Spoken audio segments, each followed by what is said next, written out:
Abra comigo a sua palavra, a sua Bíblia, lá em 1 Coríntios,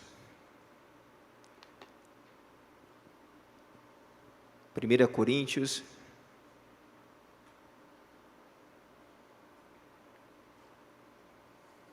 capítulo 4,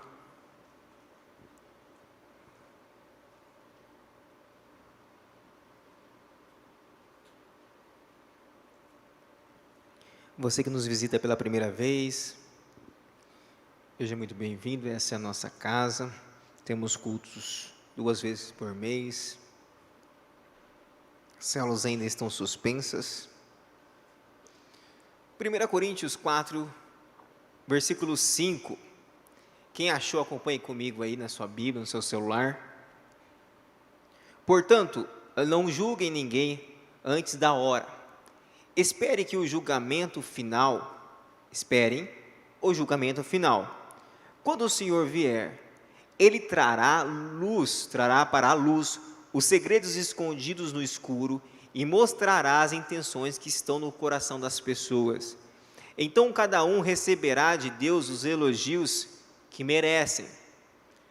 Um pouquinho para frente, lá em 2 Coríntios, pula mais um livro aí, no capítulo 5, versículo 9 e 10, 5, 9 e 10, 2 Coríntios. Porém, o 9, acima de tudo, o que nós queremos é agradar ao Senhor, seja vivendo no seu corpo aqui, seja vivendo lá com o Senhor. 10, porque todos nós temos de nos apresentar diante de Cristo para sermos julgados por Ele, e cada um vai receber o que merece, de acordo com o que fez de bom ou de mal na sua vida aqui na terra. Antes de eu iniciar e falar sobre esse assunto, existe um assunto que era aplicado na faculdade, quando eu fiz, que em uma empresa existe 3 níveis ou 3 identidades que você precisa avaliar. E essas 3 identidades, nós atribuímos o nome, era atribuído o nome, como imagem ou como identidade. A psicologia, ela vai ter provavelmente alguma coisa parecida nesse sentido, sobre imagem e não como identidade. Na faculdade, na que eu fiz, no curso que eu fiz, falava sobre identidade. Existia, para você ficar mais claro, a imagem projetada, ou seja, a identidade projetada da empresa, ou seja, era a imagem que você passava para as pessoas.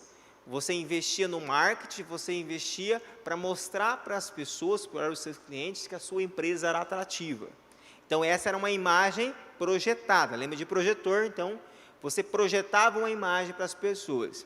Existia um outro tipo de imagem ou identidade, que era a imagem percebida, que era aquela que as pessoas olhavam para a empresa, ou seja, os clientes olhavam para a empresa e identificavam, ou no jeito popular, tinha uma primeira impressão da empresa. Então, imagem projetada é aquilo que a empresa joga e você analisa. Imagem percebida é aquilo que você vê da empresa, com os olhos da empresa. Mas existe uma outra imagem, que é a fundamental, que é a imagem real. O próprio nome diz, o que realmente ela é. Você muitas vezes vê trazendo isso para o nosso recursos humanos, né, ao qual nós lidamos. Você tem o entendimento que quando você me vê, talvez eu já vi gente me chegando em mim e falar, eu achei que você era um cara mais difícil, é um cara bonzinho. Ou algum já chegou, eu achei que você era um cara gente boa, mas vocês não conhecem esse cara é difícil, né? Já falaram de mim, da Dini, assim, vocês não conhecem, vocês não sabem quem eles são, né? Quando você tem essa imagem, existe então essa imagem percebida, que é a imagem que você avalia da gente. Na nossa vida, isso é vivido e você sabe que dentro de você tem 3 identidades. A que realmente você é, na sua casa, nos bastidores, nos seus relacionamentos, nos seus negócios. Essa é a imagem real. Mas você e eu tentamos constantemente projetar uma imagem diferente. Passar uma imagem, talvez, de um cara bonzinho, de uma pessoa humilde, de uma pessoa simpática. Então, essa imagem é a imagem projetada, nós como cristãos. E as pessoas fazem essa análise quando olha para você e, muitas vezes, sem conhecer, faz as críticas ou faz os elogios. Trazendo essa análise para Jesus, você vai ver que Jesus foi um homem que não era favorável, ou seja, ele não era amigável com todos. Então, eles tinham uma imagem ruim de Jesus. Jesus atrapalhou muitas coisas, principalmente dos religiosos da época. Jesus entrou em lugares e fez mudanças que não poderia, segundo a religião daquela época.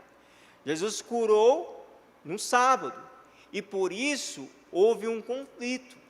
Jesus fez milagres, Jesus mudou vidas de muita gente, e por isso constantemente ele encontrava conflitos. Como que esse homem faz isso?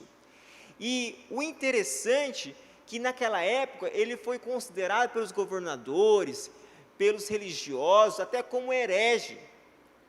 Ele foi considerado como um homem inspirado por demônios. Esse homem é usado por demônios. Os milagres que ele faz, as coisas que ele faz, isso não vem de Deus. Você vê nitidamente um homem trabalhando em favor das pessoas, trazendo cura, milagre, fazendo uma vontade de Deus. Aqui você vê nitidamente que Jesus não estava preocupado com a sua imagem projetada. Jesus não estava preocupado com a sua imagem percebida. Ele estava preocupado com a sua real imagem. E olha que a Bíblia diz sobre o que é ser real. Hebreus, não precisa abrir, Hebreus capítulo 1, versículo 3, ou Hebreus 1, versículo 3. O Filho brilha com o brilho da glória de Deus, e é a perfeita semelhança do próprio Deus. Ele sustenta o universo com a sua palavra poderosa, e depois de ter purificado os seres humanos dos seus pecados, sentou-se no céu do lado direito de Deus, o Todo-Poderoso. Olha, em João 14:9, ele diz assim, olha, quem vê a mim, vê o Pai. Jesus era a imagem do Pai. As suas atitudes que ele aplicava naquela época, eram as decisões do Pai, os mandamentos do Pai. Ele buscava agradar o Pai. Ele não estava preocupado se o governador, se o prefeito, ele não estava preocupado se os amigos, se as pessoas que estavam ao seu redor, iria criticar ou não. Ele veio para um propósito, e ele decidiu cumprir esse propósito, independente das críticas, independente das opiniões. Quando nós vimos isso, nós trazemos para a nossa realidade, e nós sabemos, quando nós lemos essa palavra, a Bíblia, ela salta aos nossos olhos, nós conseguimos enxergar o que é que Cristo quer para nós, o que o Pai quer para nós, o que Ele quer que a gente viva.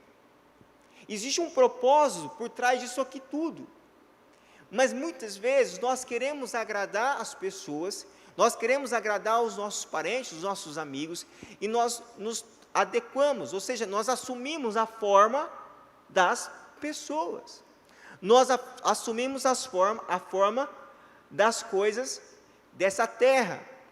Jesus, ele questiona um homem chamado Filipe, lá em João 14:9. João 14:9. Não é 14:9? 14:9. Filipe, há tanto tempo estou convosco e não tens me conhecido. Há tanto tempo estou convosco e não tens me conhecido. O homem andava junto, estava próximo, ouvia as palavras, viu os milagres, tanto tempo, e Jesus questiona, Filipe, há tanto tempo, você não tem me conhecido. Galera, nós estamos tanto tempo, alguns há 1 ano, há 5 meses, alguns há 5 anos, 10 anos, 20 anos, como eu, e muitas vezes nós não temos conhecido. Nós não temos conhecido perfeitamente a Deus, a vontade de Deus para a nossa vida, porque nós estamos buscando apresentar, ou seja, projetar uma imagem para as pessoas, que na verdade nós não somos. Uma imagem projetada para todos fica muito bonito. Você vê a passagem a passagem onde tem 2 alicerces. As casas são iguais, a pintura são iguais, tudo é normal para todo mundo. Tem porta, janela, tem ar-condicionado, as casas estão tudo perfeito. Mas no dia da tempestade, a tempestade vem e uma casa fica em pé e a outra cai. Existe uma diferença, porque uma casa foi só demonstrada. Muitas vezes a nossa vida é só demonstrada, mas ela não é consolidada. E a falta de consolidação, ou seja, a falta de entendimento, de compreensão do propósito de Deus para a nossa vida, faz com que a gente perca o sentido da fé. Faz com que nós percamos o sentido de servir a Deus. E nós não podemos perder tempo. O mundo caminha para o fim. Aí você vai dizer, minha avó dizia isso. Pois bem, realmente, minha avó, minha avó, sei lá. O mundo, há 2000 anos já dizia isso. E nós estamos aqui. Então existe um ajuste que nós precisamos ter, para que a vontade de Deus se cumpra. Eu preciso viver o real significado do Evangelho. Eu preciso viver o que Jesus viveu. Jesus era um homem íntegro. Jesus, ele tinha relacionamento com o Pai. Ele buscava compreender a vontade do Pai. Para muitos, dentro da igreja, no nosso ambiente de trabalho, na nossa família, a imagem percebida pelas pessoas são muito mais importante. Lá eu preciso demonstrar que eu sou isso, que eu sou aquilo, até aqui dentro da igreja, isso é muito visível. Mas quando é nos meus negócios, é nas minhas decisões, nas minhas atitudes, eu falho, eu erro, e eu não cumpro mais a vontade de Deus. E aí eu não sei o porquê que eu não cresço, o porquê que a minha vida continua sempre travada, porque eu passo a vida inteira tentando agradar as pessoas, eu passo a vida inteira tentando mostrar para as pessoas aquilo que eu não sou. A gente vê muito isso, tem gente que quebra, tem gente que se arrebenta, porque quer mostrar para as pessoas um status, uma posição, um título. Você vê isso muito acontecer. A pessoa não quer baixar um nível de vida, e aí se arrebenta. Por quê? Porque quer mostrar para as pessoas aquilo que não é. Então, amados, existe algo que é muito mais importante para nós do que as pessoas, mas é a vontade do Pai. Zaqueu é um exemplo disso. Zaqueu não se importou com a situação, com as críticas. Zaqueu não era um homem muito bem visto, mas Zaqueu não se importou, porque em meio a uma multidão ele subiu em uma árvore, feio, imagina, está passando, imagina um delegado, um prefeito, alguém importante. Zaqueu era um cara importante, e ele não pensou 2 vezes, e Jesus fala, Zaqueu, desça, me convém pousar em sua casa. Todo mundo fala, como? Como que Jesus vai para a casa de um homem desse nível? E aí as pessoas criticam, as pessoas falam, como assim? E ele não se importou, mas ele recebeu a bênção. 2 Coríntios, capítulo 5, versículo 10, olha aqui que a Bíblia diz, porque todos nós temos de nos apresentar diante de Cristo, porque todos nós teremos de nos apresentar diante de Cristo. Olha, novamente eu estou lendo, para vocês ficar claro aquilo que eu li no começo. Eu li 2 Coríntios 5, 9 e 10, agora eu vou ler só o 10. Porque todos nós temos de nos apresentar diante de Cristo, nós seremos revelados, olha só, nós seremos revelados, algumas versões vai dizer que nós seremos revelados tal como nós somos. No final, não existe roupa bonita, não existe status, não existe título de pastor, de sacerdote, de diácono, não existe título de nada, porque no final das contas, você pode tocar bem, você pode cantar bem, você pode fazer o que você quiser, mas no final da sua vida, vai mostrar quem você é e quem eu sou. Lá vai ser avaliado, e através daquilo ali, eu vou ter a minha recompensa e você vai ter a sua. Alguns dizem, mas o cara que morreu e aceitou Jesus no final da sua vida e foi para o céu, ele foi para o céu, claro, ele foi para o céu, mas a recompensa é diferente. É diferente. Alguém que passou a vida inteira na África, trabalhando numa vida sofrida, lá buscando levar o Evangelho adiante, você acha que o meu nível, o nível do apóstolo Paulo vai ser o mesmo? Não. Você acha que o meu nível, o nível de René Terranova vai ser o mesmo? Amados, são coisas que a gente precisa entender, que quanto mais cedo eu ajustar, melhor eu vou viver. Jesus não se importou com a opinião dos outros. Eu estou falando com um monte de jovem, que quem está solteiro quer casar, quem está casado quer ter filho, quem tem filho quer se estabilizar financeiramente, e a gente quer viver bem. Só que existe uma diferença de Jesus. Jesus, ele tinha relacionamento.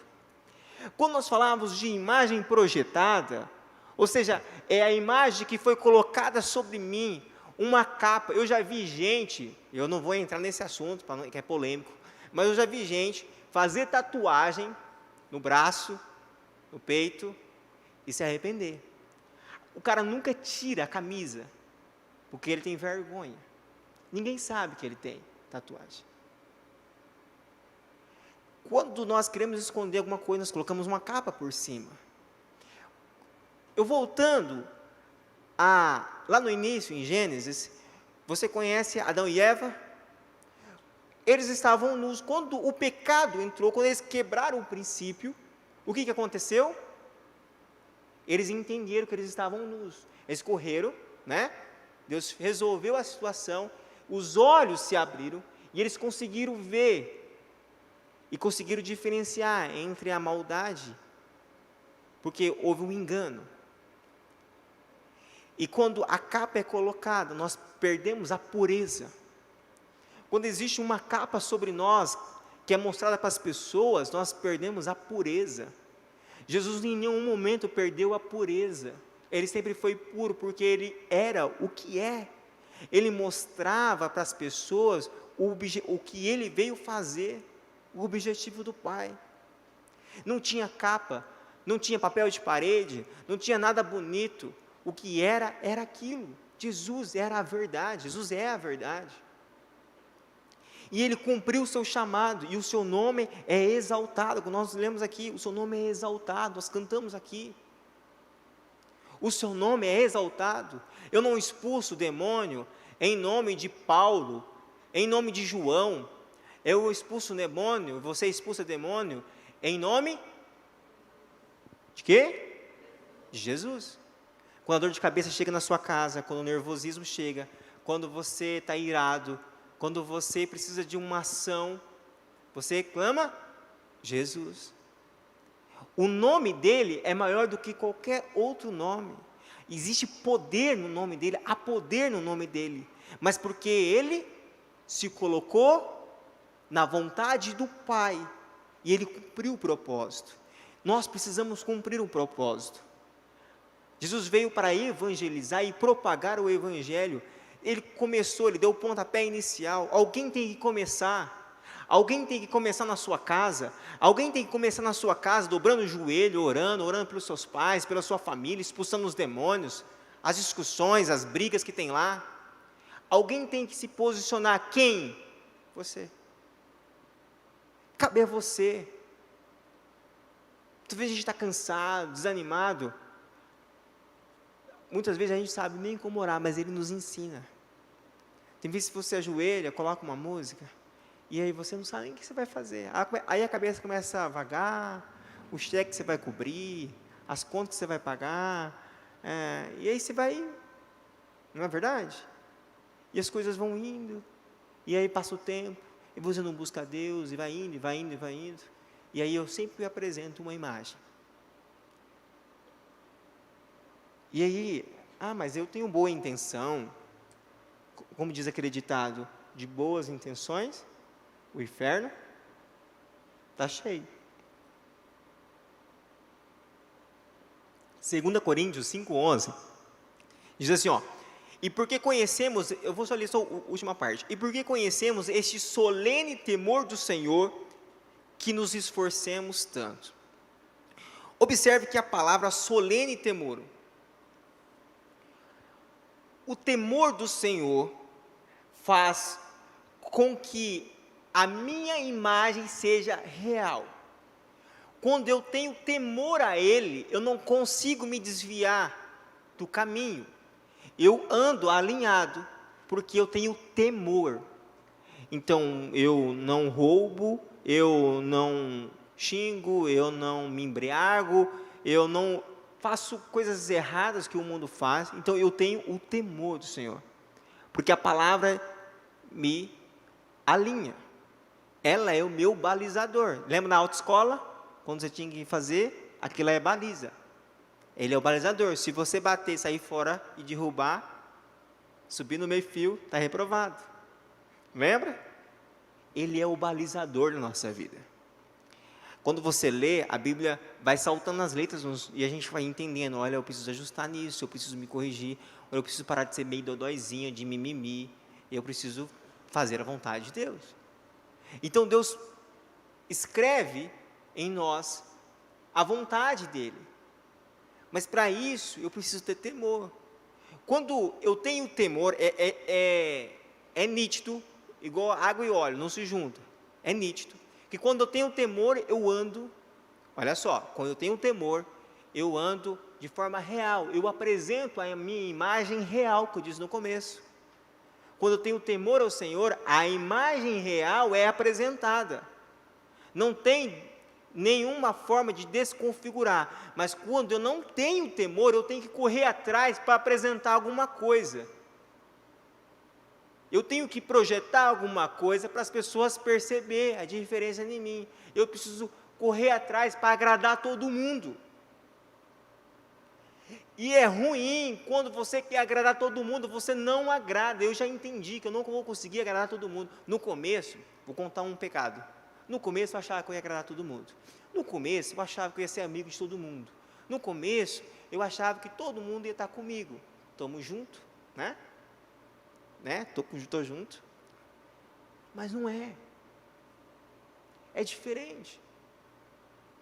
A gente precisa entender, queridos, que Deus quer algo novo. Nós cantamos agora, algo novo. Eu não posso, 2020 passou, a pandemia inteira atrapalhou todo mundo. E tem gente em casa, escondida atrás da pandemia, dando desculpa para a pandemia. Tem gente que tem 1 ano que não vem na igreja por causa da pandemia. As pessoas, queridos, elas estão preocupadas com suas posições. Elas estão preocupadas com o que as pessoas vão pensar. E é nítido, quando você não tem mais temor, ou quando você não busca mais a Deus, você começa a achar picuinha em qualquer lugar. Quando você não está contente no seu ambiente de trabalho, você começa a reclamar de tudo. Eu sei que começa. Você não está contente com o salário, o ar-condicionado é muito ruim, o computador fica travando, não faz investimento, não ajuda ninguém. Quando você está descontente, é uma novela. Na igreja não é diferente. Quando você perde o valor, e na empresa, você tem que vestir a camisa da empresa. Porque você esquece que um dia estava desempregado. Eu, quando começava a reclamar demais, eu lembrava, um dia eu fiquei desempregado, mas me deram uma oportunidade. Né? Não, está bem, isso aqui é bom. aguenta a bucha, engole, vai embora. Depois chega em casa, toma um tereré, passa. Era assim. A nossa vida é por provações. Olha que Paulo está dizendo em Gálatas capítulo 1, versículo 10. Por acaso, olha só, eu procuro a aprovação das pessoas? Você está procurando a aprovação das pessoas? Você está procurando a minha aprovação, a aprovação do pastor Alberto? Eu erro igual você. Eu tenho falhas igual você. E muitas vezes piores. Sabia? Olha o que Paulo está dizendo. Eu, por acaso, procuro a aprovação das pessoas? Ele diz, não. O que eu quero é a aprovação de Deus. Será que agora eu estou querendo agradar as pessoas? Se estivesse, eu não seria servo de Cristo. Olha só, quem agrada as pessoas não é servo de Cristo. Paulo está dizendo, aquele que busca agradar as pessoas não é servo de Cristo, ou seja, aquele que anda em sintonia com o mundo, aquele que quer andar conforme o mundo, não serve a Deus. A Bíblia diz, olha, não pode servir a dois senhores, ou há de agradar a um e entristecer o outro, correto? Não pode servir a dois senhores. Isso faz a referência a Mamon, você conhece muito bem. Olha o que acontece, ainda seguindo Paulo, em Gálatas, capítulo 2.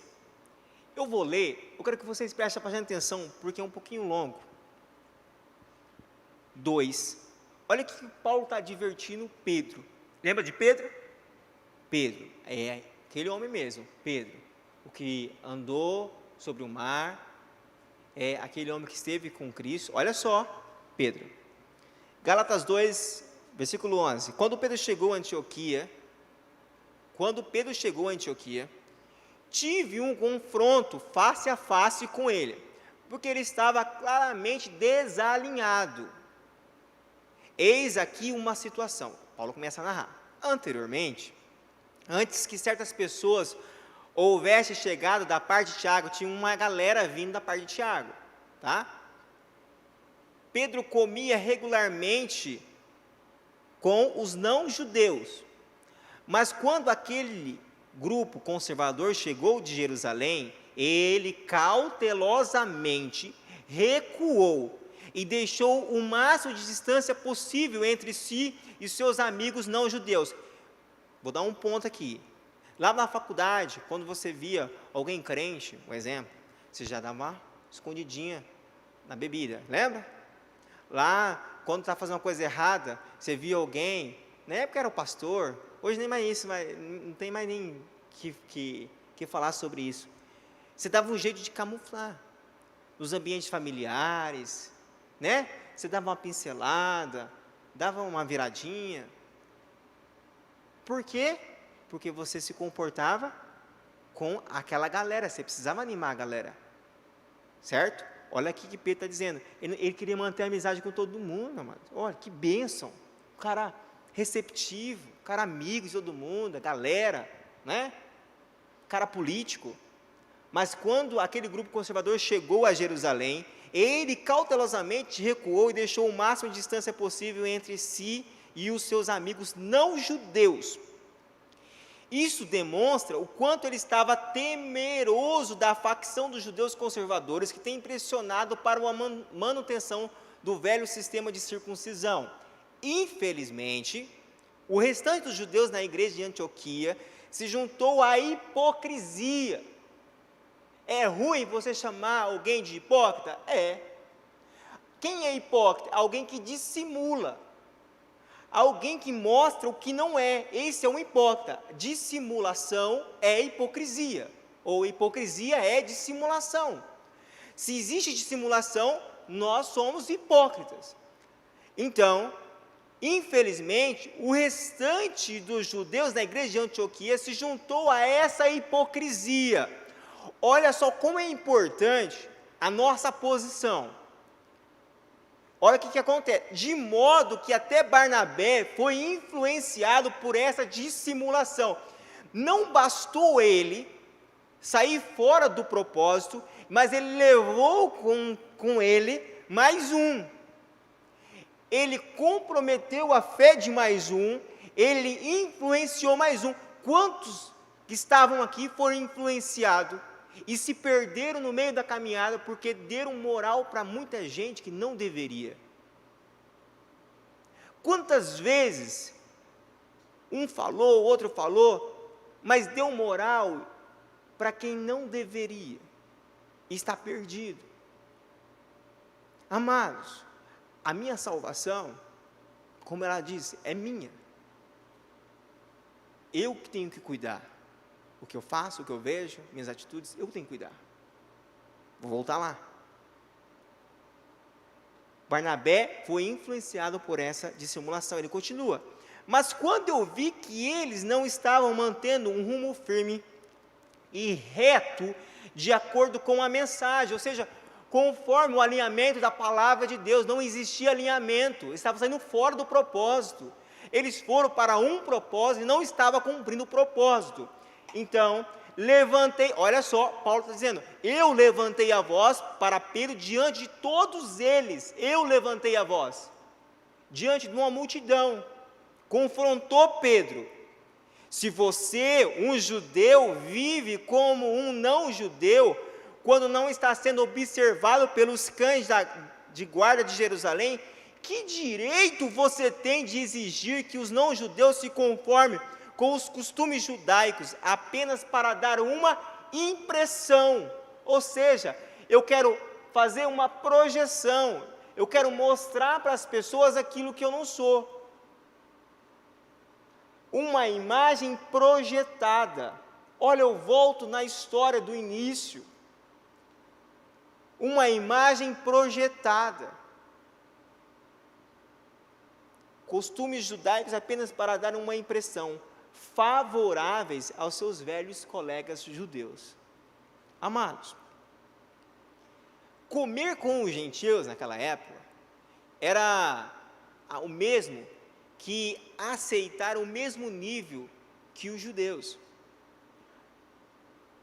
Isso era da tradição. Comer com eles era a mesma coisa de colocar no mesmo nível.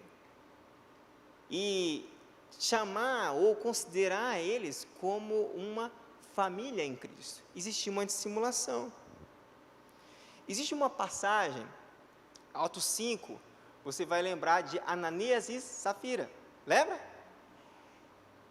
Eles dissimularam. Existia um crescimento do Evangelho, a igreja estava sendo impactada, a igreja vinha crescendo, as pessoas estavam sendo impactadas. E as pessoas vendiam o carro, vendiam a caminhonete, vendiam os bois, vendiam a fazenda, vendiam tudo para investir no reino. As pessoas viviam porque era importante, investia todos os seus recursos. Aí, o casal Ananias e Safira teve uma ideia: vou vender o nosso sítio lá, nossa propriedade, e vamos entregar o dinheiro. Venderam, mas quando foi entregar, mas vamos reter um pouco, né? Porque eu não sei, né? Vamos reter um pouco. Beleza, reter um pouco. Até aí tudo bem, o sítio era deles, podia ter retido tudo. Mas quando eles chegam para apresentar, o que acontece? Nós estamos entregando para vocês a nossa oferta. Nós vendemos o sítio, ou vendemos a propriedade, lá vai dizer, né? Algumas versões, e está aqui o dinheiro para investir no reino, sabe aquela coisa assim? Agora é no reino, o reino crescer. E você sabe o fim que eles tiveram: morte. Morrer um, morrer o outro. Porque eles dissimularam, apresentaram algo que não era real, apresentaram uma imagem projetada. Eles dissimularam e por isso receberam uma penalidade, e foi difícil a penalidade. A dissimulação traz morte. Talvez você olhe para a sua vida, mas eu não tenho vida, é difícil para tudo, eu não consigo viver, eu não está dando certo em nada. Será que não existe dissimulação? Será que não precisa de ajuste, galera? Será que eu olho para a minha vida, eu vejo algumas coisas que melhorou, mas podia ser melhor? Eu olho assim para... Simão estava na minha casa, eu falei, meu Deus, não tinha nada, tinha uma barra forte, azul. A vida vai mudando, a gente vai ficando com a pança cheia, está tudo bem, a gente não liga muito. E a gente começa a mostrar para as pessoas algo que a gente não é. A gente dissimula. Na frente, todo mundo é amigo, bonito. Eu não estou dizendo isso porque eu acho que a Bíblia diz que a gente tem que manter em comunhão. Mas é importante vocês. Quando Noé foi exposto, houve uma penalidade sobre o seu filho. A nudez foi exposta. E nudez na Bíblia, voltando, nudez na Bíblia é pecado. Nudez mostra o seu pecado, mostra os seus erros. Você perde a visão, os seus olhos são abertos. Lembre-se, sabe, quem você teme é quem você serve. Eu já vi gente assim, eu tenho que ganhar dinheiro, mas eu acho importante dinheiro. Eu gosto, se você não gosta, você dá para mim que eu quero, entendeu? Dinheiro é importante, mas muita coisa, você compra, você viaja, você passeia, você muda, você reforma, troca de carro, faz tanta coisa. Mas não é o meu Senhor. As pessoas têm tanto medo de ficar pobre, tanto medo de quebrar, tanto medo de faltar as coisas, que o seu Deus, o temor está no dinheiro. E vir pelo dinheiro, tem gente que é a família, tem gente que é os filhos. Está avançando, peraí. Eu tenho que pregar por 2 sábados. As pessoas não têm noção e perdem a noção, não têm a noção plena da vontade de Deus e se atrapalha, como Ananias e Safira fizeram. A Bíblia diz assim, Tiago 4,4, a amizade com o mundo é inimizade com Deus. Portanto, qualquer que quiser ser amigo do mundo, constitui-se inimigo de Deus. Alguém puder trazer uma água para mim? Constitui-se inimigo de Deus. Amados, eu tenho uma galera assistindo, né? E tem uma galera aqui. Você está aqui. Você tem uma recompensa. Você está aqui. Correto? Seja da sua casa. Tem gente que não pode vir, eu entendo. Mas tem gente que aderiu, fica em casa. Vai ficando em casa, e fica em casa, e fica em casa. Vai ver o que vai ficar a sua casa. Vai ver o que vai virar a sua casa. Você está me assistindo? Vai ficando em casa. Tem jovem que tem 1 ano que não pisa aqui, sabia?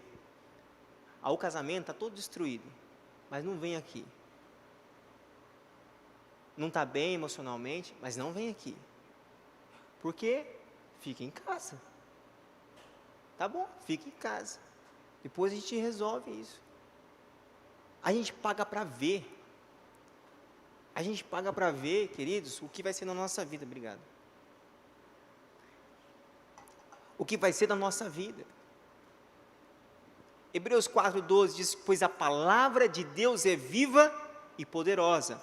É mais cortante que qualquer espada de 2 gumes, penetrando entre a alma e o espírito, entre as juntas e as medulas, e trazendo luz, olha só, trazendo luz aos nossos pensamentos e desejos mais íntimos. Nada em toda a criação está escondido, tudo está descoberto, exposto diante dos seus olhos, e é a Ele que prestamos contas. Eu vou prestar conta. O que eu falei, o que eu vi, as minhas atitudes, os meus erros, e a quem muito é dado, muito é requerido. Eu, como pastor, eu sei que existe um peso maior do que você, mas também existe uma recompensa maior do que a sua. Então, existe algo que eu preciso cuidar. Eu vou pagar o preço por isso. Eu vou pagar a conta. Quando eu dou ouvidos, queridos, para a vontade de Deus, eu mantenho ativo na minha vida o temor. E eu consigo, então, fazer a vontade dEle. Provérbios 2, versículo 1, já estou encerrando. Meu filho, preste atenção às minhas palavras e guarde os meus mandamentos como um tesouro. Dê ouvidos à sabedoria e concentre o coração no entendimento. Clame a inteligência e peça o entendimento. Busque-os como a prata, procure-os como os tesouros escondidos.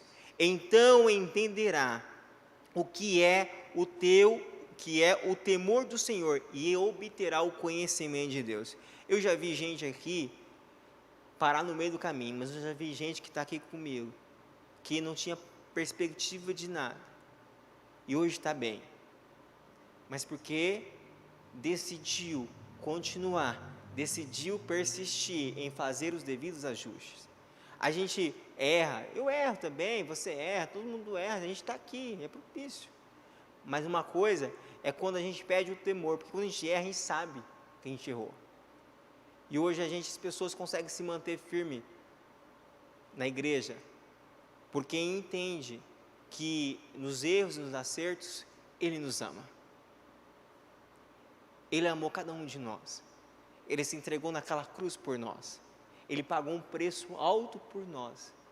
Para eu ficar achando que Jesus é a vovozinha, não é. Jesus pagou um preço muito alto, mais do que a sua avó, mais do que os seus pais. Ele pagou um preço por nós. Salmos capítulo 5, último versículo, 51, 51, 10, cria em mim, ó Deus, um coração puro e renovado, e um espírito reto. Não me lances, pode a equipe subir, não me lances fora da tua presença, e não retires de mim o teu Espírito Santo. Torna a dar-me a alegria da tua salvação, sustém-me em um espírito voluntário. Torna-me dar a alegria da sua salvação. Jesus cumpriu o propósito, porque Ele sabia que tinha uma recompensa. Ele buscou agradar ao Pai. Não é possível que nós tenhamos um ano difícil e uma vida difícil. O ano pode ser difícil, desafiador, mas se eu entendo o propósito para qual eu vim, se eu colocar os meus joelhos no chão, eu orar, se eu manter um relacionamento com Ele, não tem como eu me perder. Pode ter célula, pode não ter célula, pode ter culto, pode não ter culto. Jesus não estava com todos naqueles dias, mas onde que Jesus passava, onde Jesus deixava a mensagem, era impactante, mudava a vida, transformava. Eu não quero aqui pregar uma falsa religião, não é isso. Eu não quero trazer para vocês uma falsa religião, mas eu quero mostrar para vocês que uma geração inteira foi reprovada no deserto, porque criticava, porque murmurava, porque reclamava, porque não buscava a Deus. Qualquer empecilho, qualquer mudança de estação, era motivo de reclamação, era motivo de crítica. Eu vou largar isso aqui, eu vou desistir. Essa geração morreu no deserto, morreu e não viu prosperar a sua casa. Eu tenho certeza que você não quer ser fracassado. Se alguém quer ser fracassado aqui, levanta a mão e vem aqui que eu vou orar por você. Mas ninguém quer ser fracassado. Hoje eu acordei achando que eu vou ser fracassado, querendo ser. Ninguém. Todo mundo quer ser bem sucedido. E eu sei que você quer. Mas existe princípio, galera. Ei, daqui para baixo é canela. Nós estamos em campo. É pancada mesmo. Nós aguenta o rojão. Erra. Joelha, pede perdão, erra de novo, pede perdão, ajusta. No primeiro erro do seu casamento, se você separar, meu filho, você vai casar mais do que a Gretchen.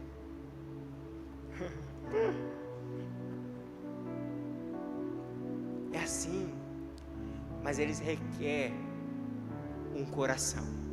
Dá-me um coração igual ao teu. Dá-me um coração disposto a obedecer. Sabe, é um coração disposto a amar as pessoas e olhar e ver que tem gente ruim nesse mundo. Tem gente largando criança dentro de um tambor. Tem gente maltratando, tem gente sofrendo agora. E você está aqui. Tem gente que perdeu o pai e a mãe de Covid, você tem. Tem gente que perdeu o irmão, tem gente que não tem pai nem mãe. Você tem. Mas você reclama todo dia do seu pai e da sua mãe. Que Ele nos dê um coração, queridos, disposto a obedecer.